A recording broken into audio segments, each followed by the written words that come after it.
Ապագա բժիշկները ակտիվ կենսակերպ են վարում մարզումների միջոցով։ Որպես ապագա բժիշկ ես կարևորում եմ ֆիզիկական աշխատանքը ու մտածում եմ, որ բոլոր մասնագետները պետք է զբաղվեն ֆիզիկական աշխատանքով։ Օրինակ ես ընտրել եմ բասկետբոլը։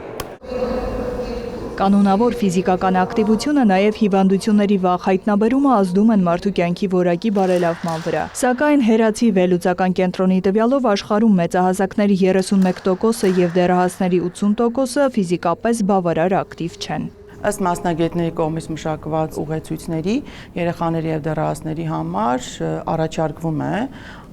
օրական առնվազն 60 րոպե զբաղվել միջին ակտիվության ֆիզիկական գործողություններով կամ շաբաթական առնվազն 3 անգամ բարձր ինտենսիվության ֆիզիկական գործողություններով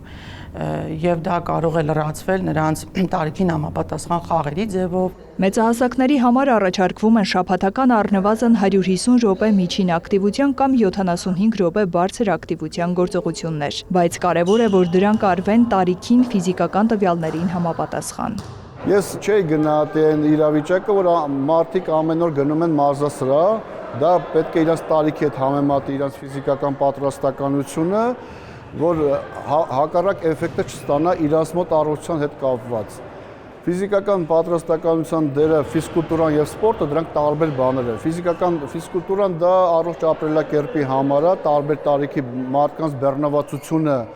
մենք պետք է որոշենք, ըստ դրա իրանք գնան պարապմունքների, շաբաթվա մեջ 2 օր, 4 օր կամ 5 օր, ելնելով իրանց տարիքային հարաբերությունից։ Նշում է բժշկական համալսարանում օրինակ հատուկ կարևորվում է ֆիզիկական դաստիարակության առարկան։ Վառ օրինակը նա է, որ մենք ամեն տարի աշնանային, գարնանային մրցաշարեր ենք անցկացնում, որտեղ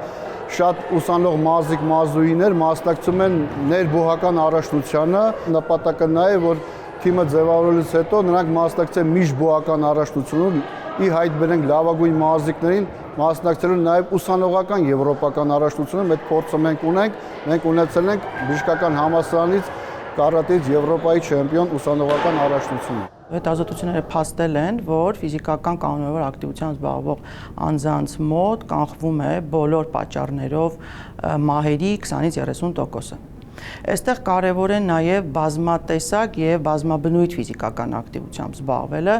քանի որ դա էլ մեկ այլ հետազոտությամբ է փաստվել,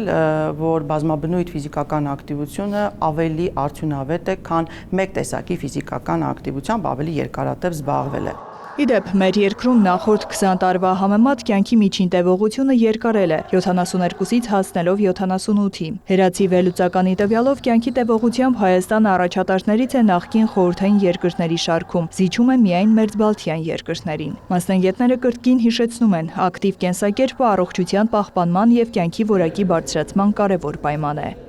Նարեկ Ոսկանյան, Աշոտ Խաչատրյան, լուրեր։